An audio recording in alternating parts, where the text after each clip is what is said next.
মা গো মা, কষ্ট হয়ে গেল উঠতে উঠতে।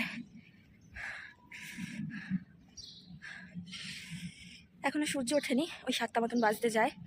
আর মানে 3তলায় উঠতে উঠতে কষ্ট হয়ে গেছে আমার। আজকে হচ্ছে সেই স্পেশাল দিন। তা পুরো জার্নিতে তো সেভাবে তোমাদের সাথে কিছু শেয়ার করিনি। যাই হোক, তা আজকে যাই না, যতটা পারবো শেয়ার করার চেষ্টা করব। দেখো কালকে রাতে বৃষ্টি হয়েছে, ছাদে জল জমে রয়েছে আর কি। এখন রেডি হয়ে গেছি। ওই 7টা মতন বাজতে যায়। আর আমাদের বাড়ির থেকে না নার্সিংহোম খুব বেশি একটা দূরে না, 10-15 মিনিটের রাস্তা। আর 7টার সময় একদম ডট 7টায় আমাকে অ্যাডমিট করবে। আর মেবি 9টার মধ্যে ওটি হয়ে যাওয়ার কথা। তা যাই হোক, কী হবে কে জানে। মনে ভয় নেই সেরকম একটা, বাট ওই যে একটা ব্যাপার থাকে না, কী হবে কী হবে কী হবে। মানে এক্সাম দেওয়ার আগে যখন কোয়েশ্চেন পেপার হাতে আসার আগে আমাদের মনে একটা ভাবনা চিন্তা থাকে যে কীরকম কোয়েশ্চেন পেপার আসবে, কী লিখবো, এই ভুলে যাচ্ছি আমার হয়েছে সেই অবস্থা। যাই হোক, এক্সাম এক ধরনের এক্সামই বলতে পারো, লাইফের সেরা এক্সাম। চলো, টিন হাতে নিয়ে আছি তো।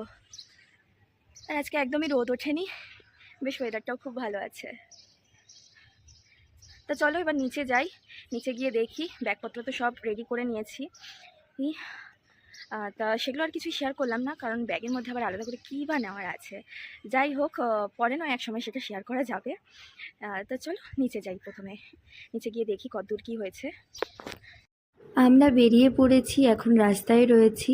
সকাল সকাল 3জনেই যাচ্ছি, পরে বেলার দিকে মা ওনারা আসবে সবাই। দেখো নার্সিংহোমটা পুরো ফাঁকা, একদম মর্নিং টাইম তো, যেহেতু ওটির টাইমিং দিয়েছে সকাল 9টায়, তো সেজন্য মারা একটু লেট করেই আসছে। কিন্তু ডাক্তার তো এখন আসেনি। হ্যাঁ, ডাক্তার কাছে এসছে, এদিকে টাকা